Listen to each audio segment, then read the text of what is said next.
Good afternoon, everyone, and welcome to A Gathering Place. And today we're bringing back a very popular guest, Dr. Harry Singleton, and we're going to dive deeper into his book, Divine Revelation and Human Liberation. We're going to find out some truths about the Black community, gain some more knowledge so that it can help the community move forward. Bottom line, I like to see things move forward for folks. So this is a great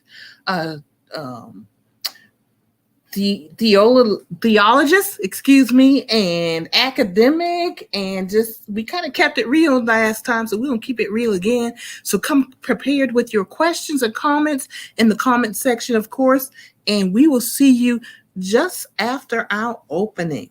Thank you. Hello, I'm Marilyn Hemingway, and welcome to A Gathering Place. I said, I'm stepping back because we have young voices who want to be heard, and they're moving on something. Branding is really important to you and your business. Even a basic type of technology, you learn it all. And people are Good question.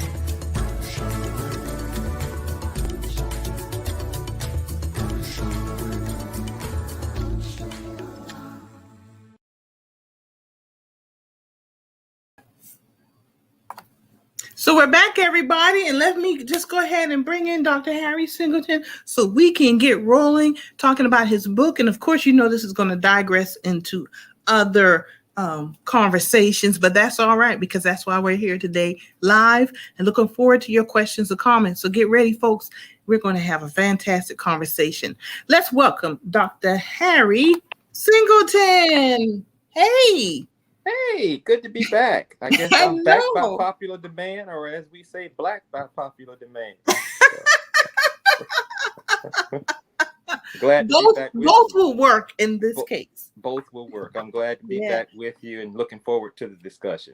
All right, very good. So, let's just hop right into it. Because it was a very good discussion last time and people wanted more. So we immediately got you scheduled in, and we're going to talk about the book now because we said we're going to really get into the book. So can you hold the cover up so everybody can see it? And of course, we want to encourage everybody to purchase it. But this is Divine Revelation and Human Liberation. There we are. All right. So, my first question is going to be, why the title? Explain the title. Certainly. First of all, let me say that it's a pleasure to be back with you and your audience today. And as I said, and congratulations to your family. I know you have been away and observing the desegregation of which I think it was your aunt. Cousin. First cousin. Yeah, first cousin, part of the first African American class that desegregated Duke University. So I also want all of you out there watching to know that this hostess comes from Tall Cotton. So thank you very much. I understand that it was very, very well done. And I'm sure that she appreciated y'all being there with her in her absence or posthumously. So That's right. I told my other family members that you were going to be on. So I'm going to let you first. Let me say thank you. I really appreciate your kind words, and I'll let you get away with it because, as we said before, y'all, Dr. Singleton and I go way back to childhood. Yes. So yes, absolutely. So he gets to say that. All right. Very good. Thank you. As it regards the work, this is my third book.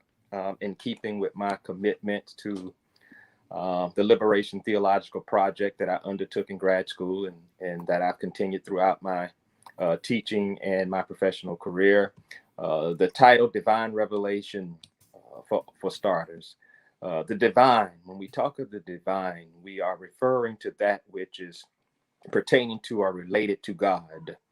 And so the divine refers to God, God's self. Revelation refers to the way in which God communicates to us. Now, there are two types of revelation. Most of us are familiar, of course, with the biblical book of Revelation, the last book of the Bible. This revelation is more of a category of theological reflection where the church has established that revelation is what distinguishes religion from any other discipline, and that God communicates to us through revelation. And that in that sense, we come to understand God's purpose for our lives through God's revelation to us. Now, that is very important for a people who have been the victims of systemic racism and human oppression for 3.5 centuries. What then does God communicate to us as we struggle to affirm our humanity in a society that has been unrelenting in mocking our aesthetic presentation, has been relentless in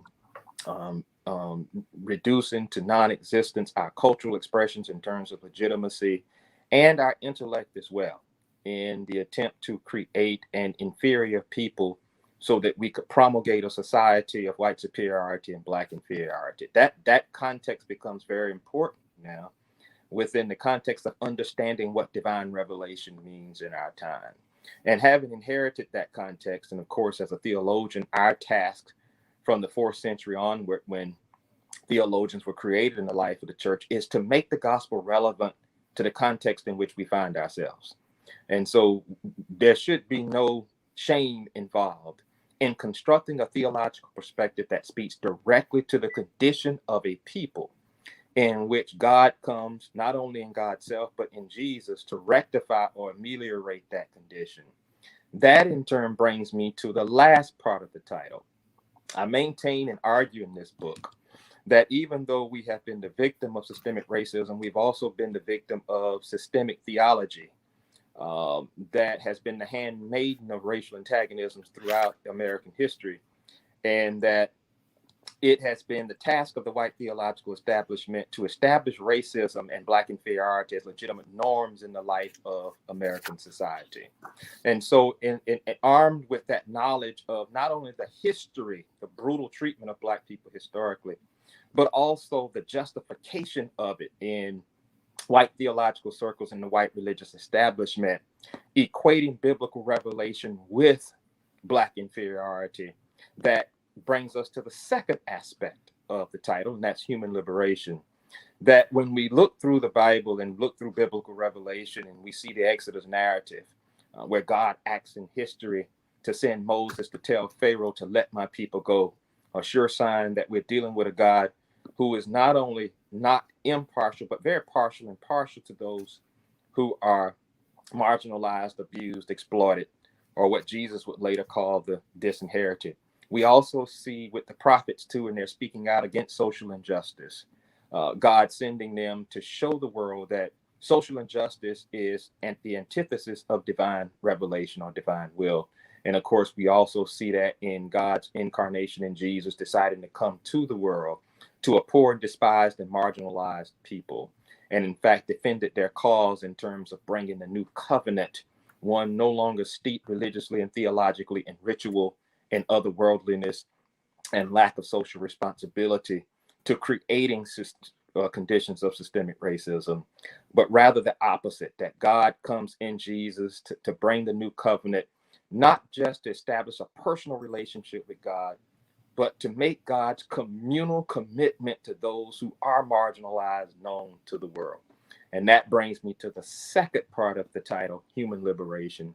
And so when we put these two subjects and dimensions together, we get the title Divine Revelation and Human Liberation. And so I make the case in the book that despite what we have been taught about God's communication to human beings by the white Christian establishment as being one that justifies our oppression, the antithesis is in fact the case, that God speaks through biblical revelation and biblical history, and even in contemporary history now, to those who are marginalized, to those who are oppressed, in a condition very similar to the one that Black people find themselves in today.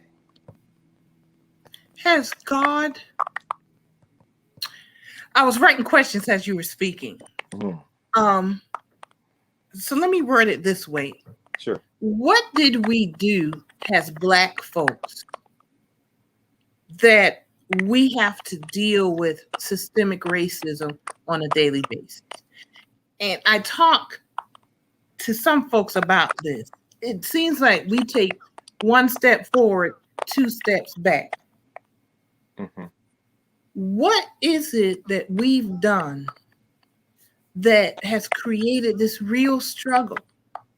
And maybe I'm simplifying it too much, but I mean that is a question in the context of what you just said to us. And I take the context of not only what you just said to us about divine revelation and human liberation, Mm-hmm. but going back to the plantation system where religion was used to oppress us, Mm-hmm. and the plantation owner would actually sit in his designated Mm-hmm. worship place for the enslaved to make sure that the gospel was taught in a way that it oppressed us and suppressed us to the point that now we have ministers in the pulpit. We don't need the plantation on in the back of the church anymore. The lesson was learned very well by some Black pastors and ministers that they are actually carrying the message of oppression and suppression in the terminology of the gospel. What is it that has a society that we did in a biblical sinful way? And I'm saying this in my layman's, not a theologian terms, You're doing very well. that has created this. Well, let me deal with your first question. In the manner of Jesus himself, we have done nothing to deserve it, which raises the issue of what we refer to in Christian theological circles as redemptive suffering or unearned suffering, not only for the liberation of Black people from human oppression, but for the salvation of the world. In fact, I devote a chapter to that in the book. And part of what makes the struggle so particularly agonizing for Black people is that when you do reflect philosophically and look back on your own history, and you try to find a similar instance of egregious treatment by West African people, other people, you can't find it. And so part of the struggle is not only trying to overcome systemic racism, which manifests itself in every institution in American life, including religious institutions, but also at the same time, you're dealing, as we say, existentially with that very question: what did I do to deserve it? And so we are always engaged in this balance between trying to forge a new reality. I would like to think it's 2 steps forward and 1 step back, rather than 1 step forward and 2 steps back. But to the observer of history, I could see why they would draw that conclusion. And on the other hand, you're trying to existentially figure out why this is happening to Black people. But to your second point, in fact, I devote a chapter to this, Revelation in the Black Church, in the book, speaking of which, that, and we mentioned this during my last time on this broadcast, is that you're absolutely right. First, it began with bringing on the plantation Black people into church just to keep them from running away from the plantation during church service, and that was ironically an appropriate time, since white people were in church, for Black people to run away from the plantation. Fancy that interpretation there, biblically and historically, with someone being in the church supposedly worshiping God on the one hand, and another people understanding themselves to be worshiping God by trying to run away from an ungodly institution. That's quite a hermeneutic, as we say in theological circles. But it was only until the slaveholders and the ministers, white ministers, got together and decided that they wanted to Christianize slaves that they brought them into the church. First of all, they brought them into the church and put them in the buzzard roost or the balconies. That's why in a lot of churches in the South you have balconies, because that's where Black people sat. White people didn't want to be bothered by the presence of Black people on the floor of churches. And then when they discovered that they could use the gospel, particularly some of the teachings of Pauline literature or the letters of Paul, where supposedly the implication is for slaves to obey their masters, the Christianization process of slaves started. And in that, as the process developed, they still did not want to worship with Black people, and so they allowed Black people to have their own churches. But if and only if, this is the key component, if and only if they engage an expression of the gospel that did not try to at least publicly subvert or theologically subvert the slavocracy. And so, they trained Black ministers to stay away from the issues that they refer to as controversial today. They trained Black ministers to stay away from the Exodus narrative. They trained Black ministers to stay away from the prophets. They trained Black ministers to stay away from Jesus Christ being a source of not only personal salvation, but a source of communal transformation and salvation for oppressed peoples. And so out of that, Malu, the independent Black church emerged. And it emerged theologically not to make Black people free. It emerged theologically to make Black people content with their enslavement. And that's a part of our history, and I'm glad that you raised it. That still continues to be an issue of substantive theological import in discourse today, particularly when we look at the language in ecclesiastical church circles. We see a language that tends more to the personal salvation and not the communal or liberative salvation of Black people. We see language that deals more with institutional maintenance and memberships and recently built edifices. We see language that tends toward otherworldliness. When we all get to heaven, what a day of rejoicing that will be. But you don't hear in churches anymore, go down, Moses and tell Pharaoh to let my people go. You don't hear those kinds of entrees into engagement with your social condition. And that is not by coincidence. That had been instilled in Black people for several generations on the plantation, and then thereafter. And of course, I addressed that in the book as well. As you were talking, and I heard what you were saying, and I agree with it, but also what occurred to me were the spokes that come out of the Christianity that was taught us. And one is, for example, when you hear that we were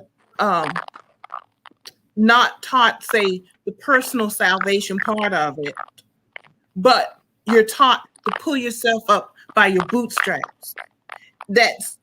It's contradictory, because they're saying they're worshiping the individual in the sense of character. Morals come from you lifting yourself up from your bootstraps, and it is cutting out that community, that collective salvation that would lead someone to say, why do we have to wait till we die to receive freedom and salvation, when right now, here in the present, as you said, we need to go down Moses and let our people go. And it may not be actually let our people go in the biblical sense, but let our people go from these institutions, the systemic institutions that are to this day oppressing us.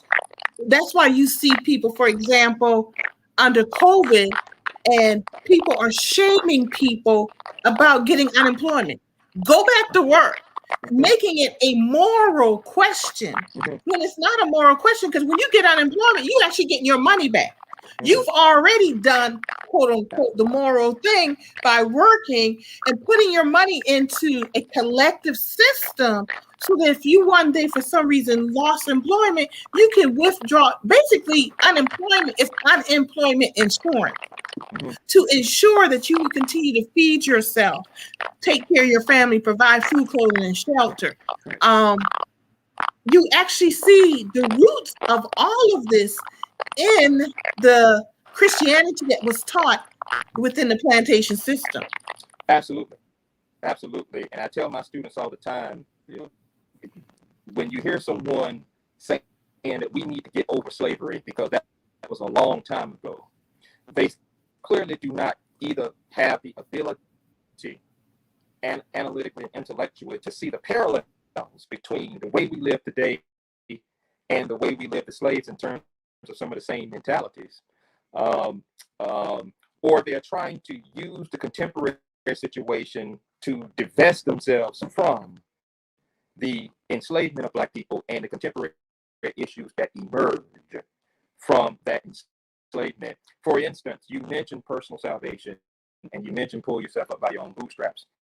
The first teaching theologically to slaves was that black skin was a sign of the demonic. And now you start seeing the process of demeaning the skin of black people, the sacred skin of black people, and the way God created them. The second thing that was taught is that you're going to be a slave eternally, and your generations will be slaves eternally.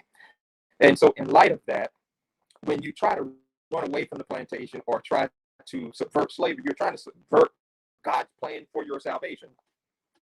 And that's a very, very convenient, yet at the same time, very sinful and dare I say, very, very wicked way of teaching human beings to consent to their enslavement. And so, in that regard,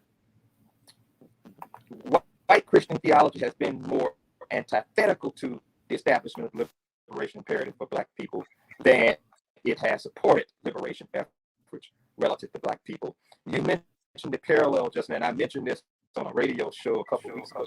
You mentioned the parallel between pull yourself up by your own bootstraps and so-called people not working in the day. Again, that is an issue that emerged in slavery because it was a tool used to try to motivate slaves to work because masters were interested in reaching economic goals. Mm-hmm.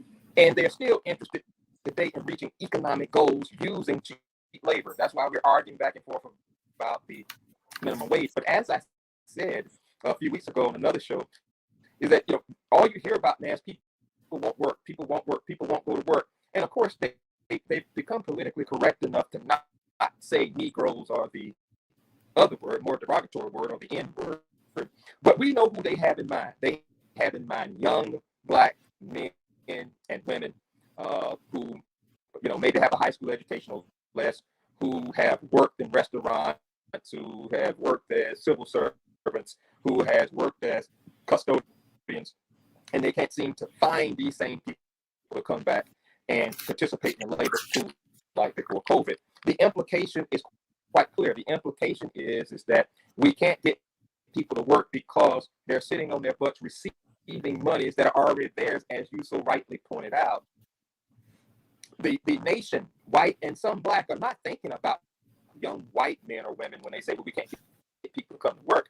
We know who they're thinking about stereotypically, and I think I can draw that conclusion with a reasonable degree of certainty, and that is a direct drawback from slavery, wherein black people were depicted as lazy, which justified the slave masters' whippings, beatings, and so-called motivational speeches for them, or even sending them to another plantation to break them in as slaves because they were slow to work. It has been the economic goal of the American man that has been on trial, not the laziness or shiftiness or lack of industriousness of black people. And that's a very important conversation for us to have, but more importantly, a very important public statement for the leadership of the black community to make relative to contemporary racial discourse.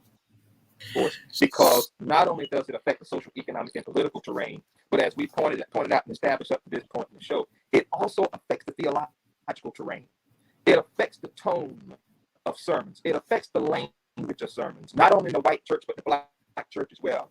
It has an impact on the songs and the prayers, what we pray for, what we ask for even in prayers, relative to the contemporary situation given birth to by racial parallels in slavery, that just because we are unaware of, because we don't know our history, doesn't mean that those parallels don't exist. I don't know if you can answer this question, but I'm going to ask it. When did most white people lose their morality, or did they ever have it? They never had it when it came to us. Okay, and I ask that question because it directly impacts our theology today. Because we just had this discussion. Literally, we're having this discussion right now that much of how we practice Christianity is based on the plantation Christianity. So at some point, those who taught us that Christianity, they had to lose their morality. Let's talk about that. At what point are they? You're saying they did not have it. So explain that. Well, they've always had it, but it's always been a Christian morality that has been directly linked to their superiority, which in and of itself is immoral. So anytime you try to take one group of people and tout yourself as superior to another race of people and then create a society based on that seeming implication, you have lost your morality. In the sense of a morality that's transformative and liberating and rooted in egalitarian principles or principles of equality. And so in light of that, Christian theology itself has been the biggest perpetuator of the white superiority, black inferiority relationship. Therefore, it steeps most white Christians into a superior way of thinking about their humanity, and subsequently to look at black people as a pitiable people, thereby eliminating any type of morality that legitimately establishes the equal human worth of black people as the foundation of not only a Christian nation, but a Christian world.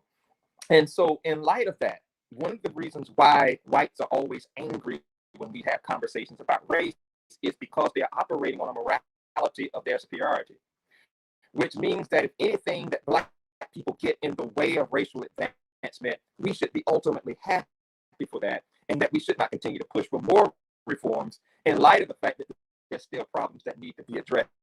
And so that's what creates the antagonism between the communities, whether it's affirmative action, or whether it's voting rights, or whether it's better education, particularly in rural communities. You usually see a deep resistance from the white community because to them, black people only deserve what the white community gives them. They don't deserve equal treatment because they are not equal. And so whether it is an explicit understanding of moral life racially, or an implicit understanding of moral life, a conscious understanding or a subconscious understanding, most whites do not see black people as their equals, owing itself to the way that they have been taught morally and religiously to think about their humanity over and against the humanity of black humanity throughout American history. And that's been the juggernaut that has occupied the attention of the black prophetic radical tradition. That is the juggernaut that the Tubmans, the Douglases, the Ida B. Wells Barnett's, the W.B. Du Bois, the Martin Luther Kings, the Fannie Lou Hames have all tried to address. How do we then invert this understanding of morality such that we do not inherit a society of black people where our inferiority is a fait accompli in the understanding of white-black relations? I am not hearing you. You're muted. I sure am muted. Thank you. I was listening to you so good. I was like, so well, I'm like, I forgot to unmute. In the last few years, I have started to say this expression. If you cannot see your own humanity, you cannot see my humanity. And I don't think most white people, and I'm careful to say most white people because not all white people are racist or bad people. There are white people who have been enlightened, all right? But most white people, I don't think they realize that they don't even see their own humanity. They're very transactional. I have children to do this. I have children to carry on my legacy, to carry on my name, to fund future generations. And it becomes very transactional who you marry, who you socialize with. And then it's based upon the foundational race, social economics, who you associate with, because you've created the system that's constantly teaching this. And I don't think most of them realize they don't even see their own humanity. And that we could get into other conversations about mental health, opioid addiction, all of that. And because they can't see their own humanity until maybe someone dies of an opioid addiction or something happens directly, they cannot see the humanity in other people. Right. And that's one of the reasons why in the book I am particularly hard on white supremacy, not in a deliberate attack on the humanity of white people, but as a social phenomenon, as a political phenomenon, as an economic, and in this book more particularly as a theological phenomenon that continues to be a problematic reality in American and global life. And what makes it, even more difficult, maybe for me today, as it was for Frederick Douglass during slavery, is that you can look at slavery and say, hey, this is racist. But even then and up to the day, as I said in the last response, when you're operating on a morality of superiority, then anything you do for the people that you have branded inferior becomes a benevolent gesture. And so in white people's eyes, they have always been generous to us in their minds and in the morality that they've created. And what has made the conversation so difficult and made racial engagement so difficult has been wrought with deaths, that has been wrought with a lot of violence, is that because they see us as inferior, whether it's conscious or subconscious, then their posture is, well, who are you as inferior Black people to tell us how to engage with you or how to engage with our own people? And so being able to cut through the thicket of that superiority has always been a daunting task in every generation, because every generation of whites will say they were not racist. Even during slavery, they would say, this is not racism, this is Christian stewardship. God told us to go over to Africa and get you from that heathen reality you were in, that uncivilized reality you were in. And all of our philosophers, Kant, Hegel, and even Marx, said that Africa was a dark continent. And therefore, you should be grateful to us for enslaving you. And the reason we had to enslave you is because in your heathen state, that you didn't know that you were being brought into a more benevolent situation than the one you were experiencing in Africa. And so that justified the branding, that justified the whippings, that justified the motivational tactics used to get Black people to pick 500 pounds of cotton in one day. But underneath all of it was a profound economic goal of wealth to be reached that white people still benefit from today.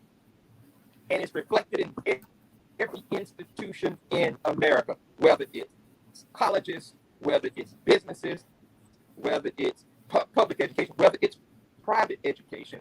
You can see, whether it's the military, whether it's private sector, whether it's public sector, you can see a white presence there in a leadership capacity with just a sprinkling of Black people there in those situations, in those contexts, to make it look like it's not racist. We've had 46 presidents, and 45 of them have been white males. We've had 115 Supreme Court justices, and 108 of them have been white males. And so, in that sense, we live in a society where, on the one hand, we are presented with a morality and a theology that tells us that we should feel grateful for white benevolence, while on the other hand, this multi-generational accumulation of wealth is the reason why we make 60 cents on the dollar that white people make. And we don't have the neighborhoods, we don't have the schools, and really we don't have the economic infrastructure in our community that they have, mainly because they've gotten an unadulterated, uninterrupted opportunity to develop that wealth. And we have been the foot soldiers, the labor foot soldiers, in creating that reality. And so there has been an intentional effort to prevent the Black infrastructure from emerging politically, economically, because if we're becoming presidents, if we're becoming CEOs, then we can't be laborers. And the reason we were brought to America is to be laborers. And so the benevolent dimension of it in the book that I bring out to is that this was the message early on in the plantation, and really it's still the message today. It's the message today, either directly, in the sense that y'all need to go to work, or in the sense that indirectly, we're just going to deal with personal issues theologically. And when you start listening to those troublemakers like the Tubmans and the Douglases and the Kings who are trying to get you to stand up for your rights, these are the people that are going to lead you down the road of degradation in God's eyes. In fact, that's why King wrote the letter from Birmingham jail. He was responding to white ministers who said that his presence in Birmingham to bring about civil rights legislation and public accommodations was ungodly. And so not only are we dealing with a social, economic, and political reality because of white privilege. But we're also, what I try to bring out in the book, is we're dealing with a theological reality. As I bring out, we're not just dealing with a historical issue of race. We're dealing with a theological problem of God. And clearly, and I'm glad he did, kings saw God in his role in this nation and world quite differently than white ministers saw their role relative to their relationship with God. And so when I lift up divine revelation, I am bringing out a communicative way of God addressing the human condition that I think can be found better in the civil rights, Black Power movements, and the struggles for Black equality than I can find in the white community with its constant attempts to try to get us to be more gradual in our approach to civil rights and our gradual in our approach to human rights, or even outright say from a theological standpoint, it is antithetical to the ways of God and allow terrorists like the Ku Klux Klan and the Black Legion to run wild on Black people in terms of intimidation and in terms of lynchings. I would think that at the end of the day, the Bible that I read would find God and Jesus falling on the side of those who have been marginalized. That's what I bring out in the book, and not those who are trying to maintain a relationship of racial superiority. I'm so glad that we're having this discussion, and I'm so glad that this discussion is so dangerous, because it is. And I think we need to own that, because it is contrary to what we've been taught, and you've just laid it out so well. It's almost, it takes a bit of schizophrenia to create this system that we are living under. So my question is, and because we're at 4:43 p.m. and I want to get to solutions. What do you have in the book that offer us solutions, that offer us hope? How do we? To me, I'm sitting here listening, and I'm like, well, it sounds like we need to change the institutions. We need to change the system. And when I say change, I'm really saying they have to be brought down to be rebuilt, to reflect what God intended, what the true message is of freedom, liberation, human liberation. So what are our next steps? What is it that we do to make those changes? Because you know what it leads to, and you cited Martin Luther King, Malcolm X, all those assassination. So either it's going to end up in a physical assassination or a spiritual assassination. And I say that in the sense of a death so that something can rise up from the fire that's better. Yeah, well, how do we change these systems? Since the juggernaut of justification is the theological justification, we should begin there with the solution. That a theology that promotes the liberation of Black people rather than their continued oppression is where we start. And in that sense, I'm not saying anything novel per se. The reason King became a minister is because he saw the interrelationship growing up in the Ebenezer Baptist Church between the God of justice and the God of biblical revelation. And that is a combination or relationship that is saliently missing from our churches and our religious discussions, and that's not by happenstance. And I also devote a chapter to this as well. We've got to begin to engage in a theological renaissance in Maryland relative to religion and theology in this country. Whether it was Douglas, whether it was Sutton, whether it was Nat Turner, Denmark Bees, and Gabriel Prosser, Denmark Bees' insurrection right down in Charleston, South Carolina, all three of these men were ministers and understood themselves to be aligning themselves with the God of the Bible, not the one taught us by white missionaries and by white ministers, but the God of Black liberation, the God that truly revealed God's self to us in the holes of ships, revealed God's self to us in the Bush Harbor religions when we snuck down to the corner of the plantation at night to express ourselves.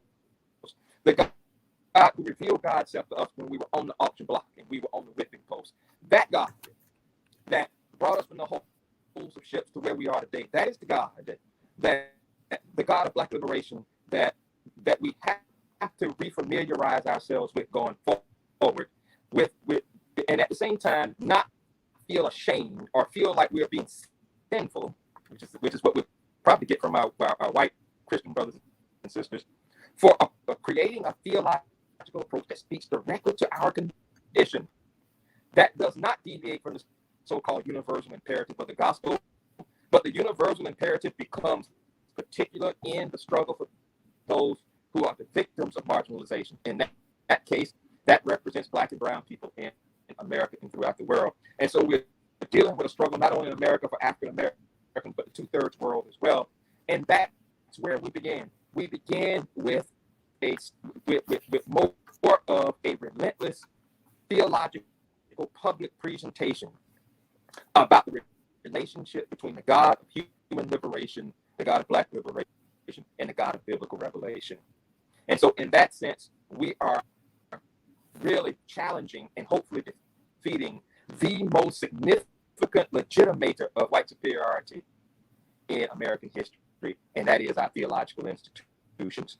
Having said that, once that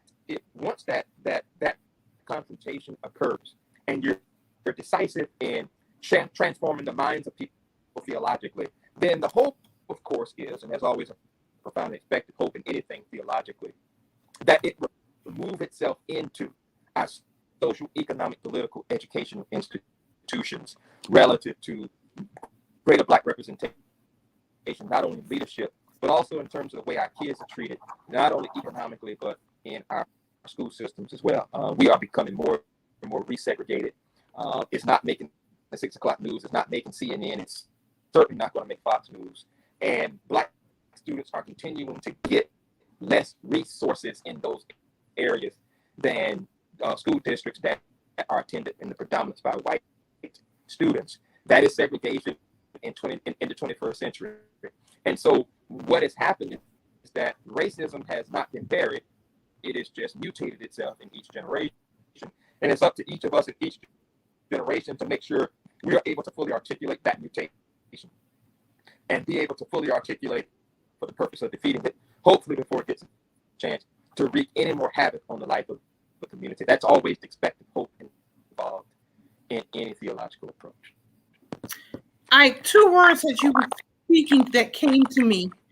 One, I think there is confusion within the Black community because there are also Black brothers and sisters who are preaching white supremacy. So that creates confusion. And the second word is courage. It takes courage for us as individuals to start to change that conversation. And it does take a lot of courage because we're going to be attacked, not only by whites, but our own people. It takes courage to be open-minded and to gain that knowledge. And I just wanted to throw those out there. And any thoughts regarding that? And I'm going to also post another comment too, but go ahead. Well, we're faced with not only Black preachers who preach white supremacy and know they're preaching it, but we also facing Black preachers who preach white supremacy who don't know they're preaching it. You see, you're dealing with whites who think they're not racist simply because they're not using the N-word, but at the same time support political candidates who are hostile to the achievement of Black aspiration. Yes. So in our era of more covert racism than overt racism, it becomes particularly difficult. And you're right, it does take a lot of courage. It takes a lot of courage for me to have this conversation with some of my colleagues. And I said to them, when you preach a doctrine of otherworldliness and personal salvation, and it's never balanced with any type of sermon that heightens the conscience of our people relative to their condition, then in essence, you're preaching white supremacy, because that's exactly what they want Black preachers to do on the plantation. So you may say, I'm not preaching it because I'm not telling Black people to capitulate to white racism. I'm not telling Black people that they should just roll over and play dead when it comes to racial antagonisms. I'm not telling Black people that they should hate themselves. That's what white people talk. But also there's a neutral dimension of the gospel that has been just as effective as the outright dimension of the gospel relative to Black dehumanization. And so what happens when you preach an otherworldly doctrine of personal salvation and preach that alone, as some of my colleagues have said to me, that I'm not going to preach that Black stuff or that liberation stuff. I'm just going to preach about Jesus. You are actually contributing to a theology of white supremacy, and you're doing so unintentionally, but no less virulently.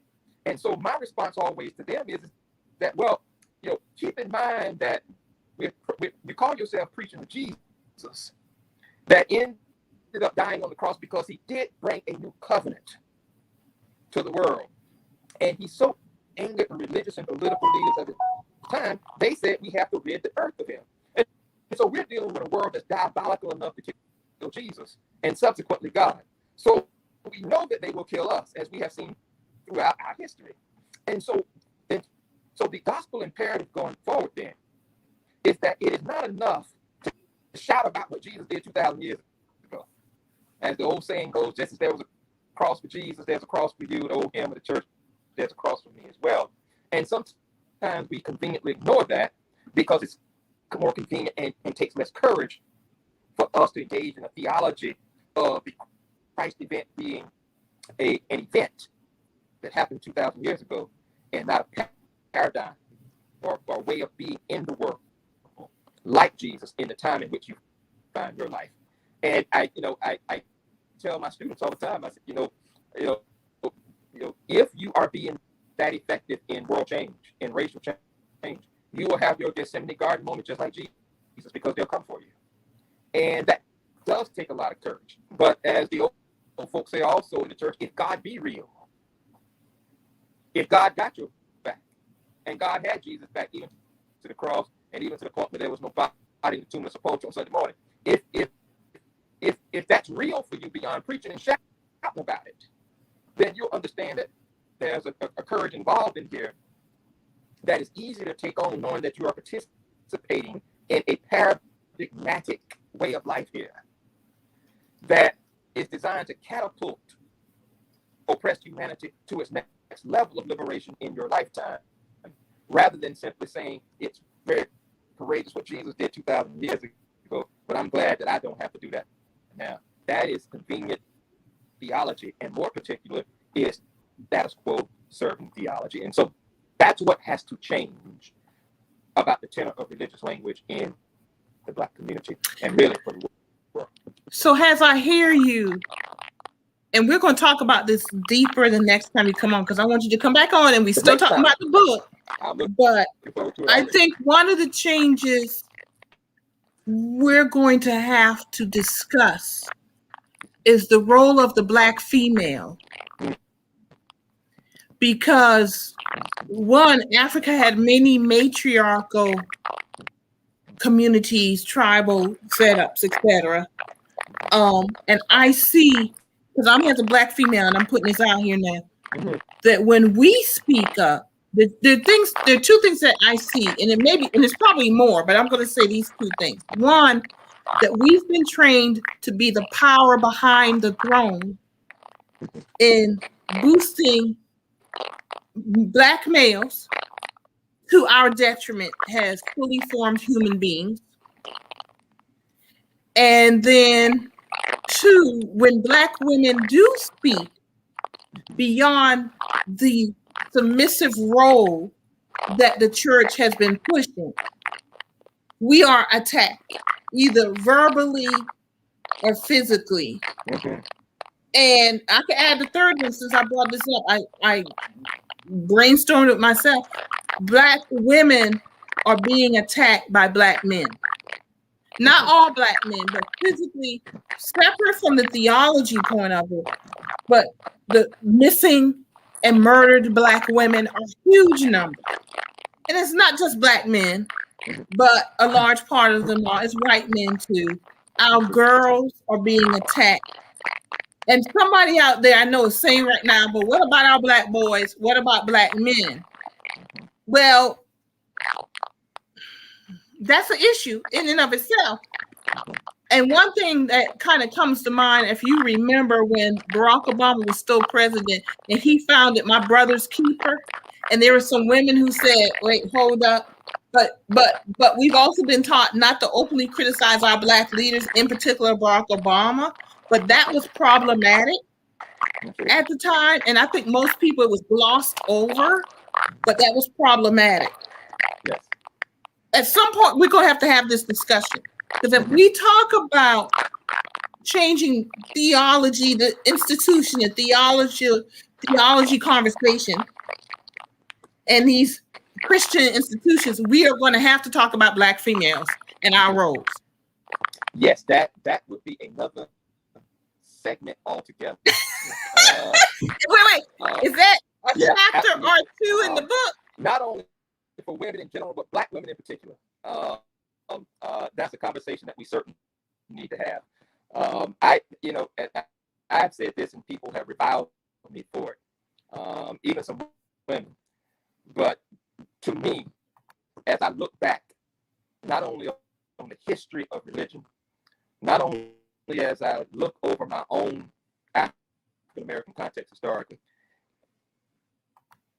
there has not been a more destructive institution to women than religious institutions.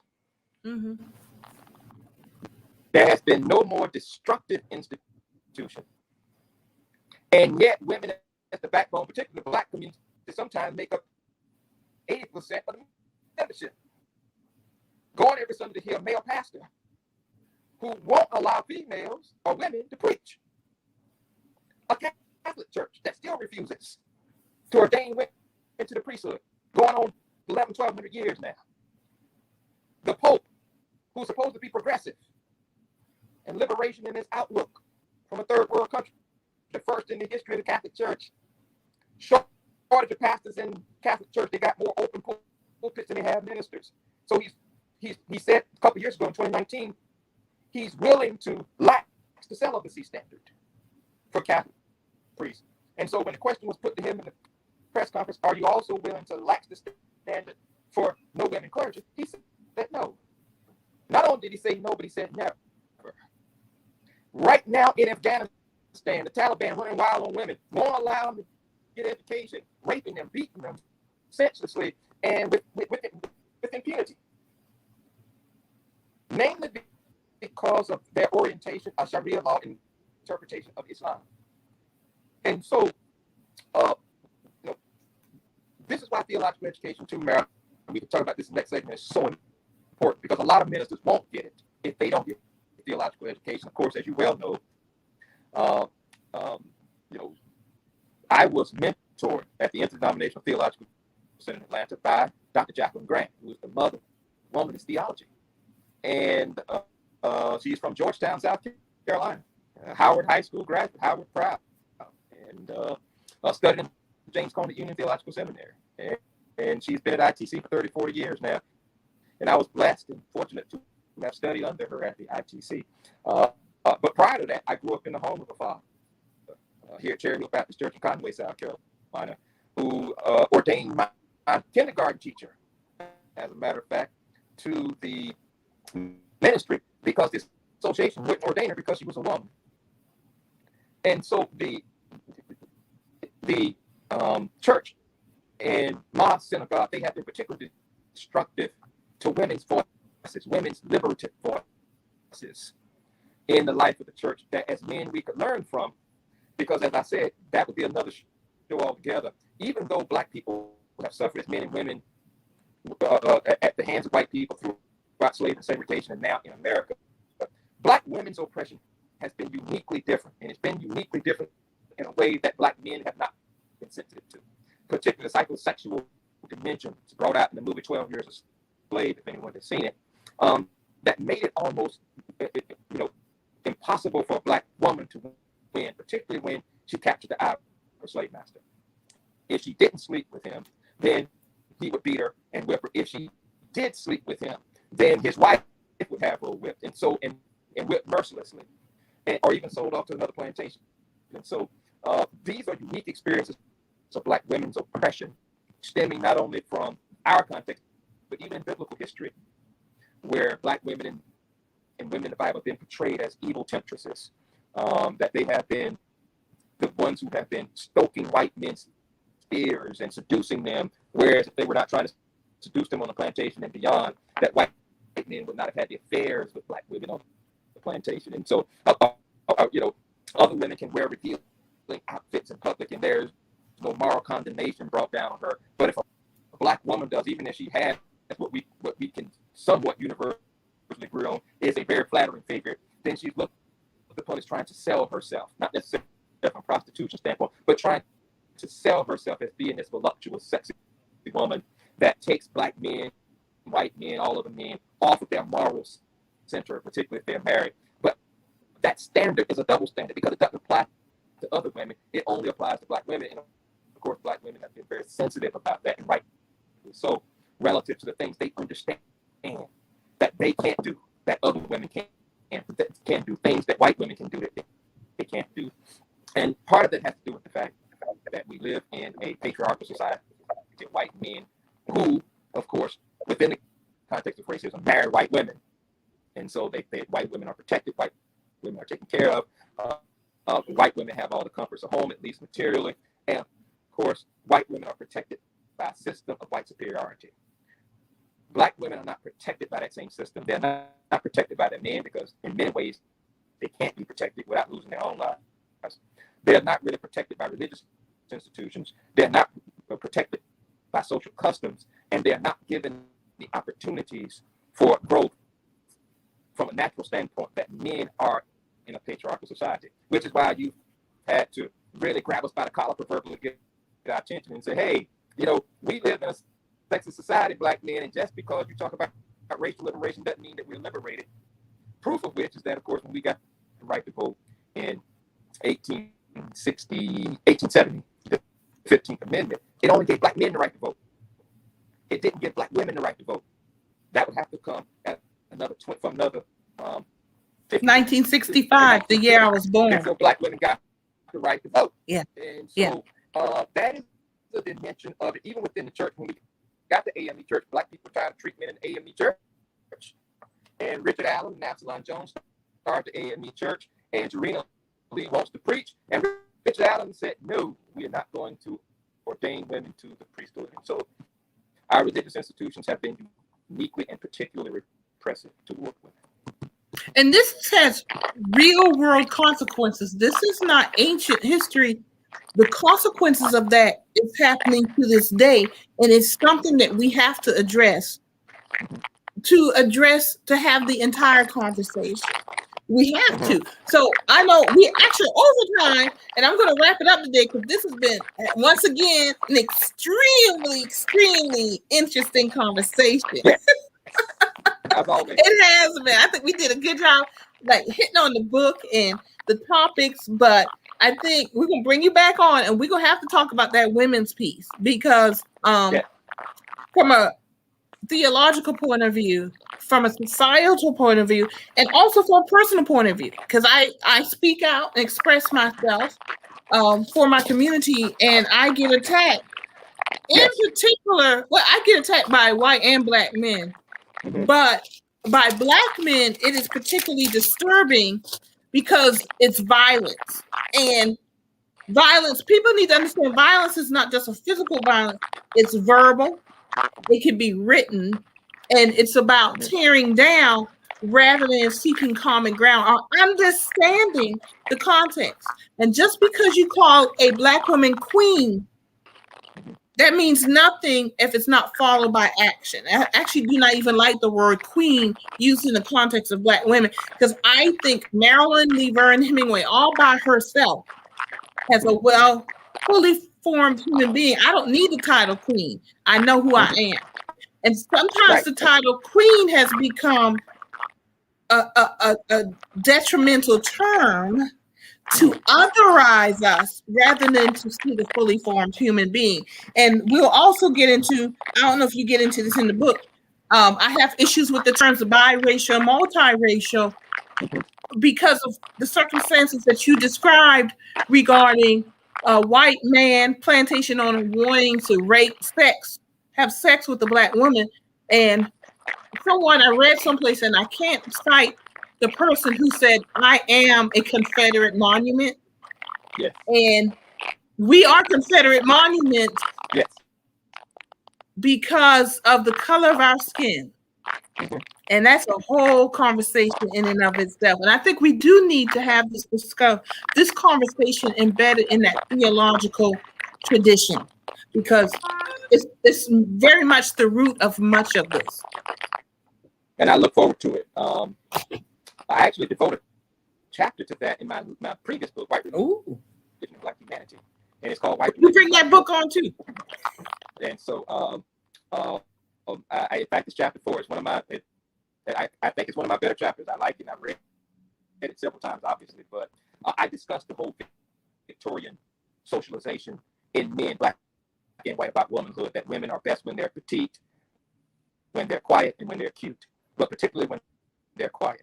And so when women aren't quiet, and I don't mean this simply practically, but existentially, as we say, when women aren't quiet institutionally, when they aren't quiet publicly, when they aren't quiet relative to their own, affirming their own womanhood in a patriarchal society, yes, they incur the highest wrath in some regards from men, even sometimes not only being badly beaten, but also being killed. And this is a trend that must stop. It's an emergence that emerged out of patriarchal privilege and continues to be a problem for women going forward today. Very good. I think that's a good place to stop today. You know, I'm going to send some dates to you so you can tell me what a good day for you to come back on.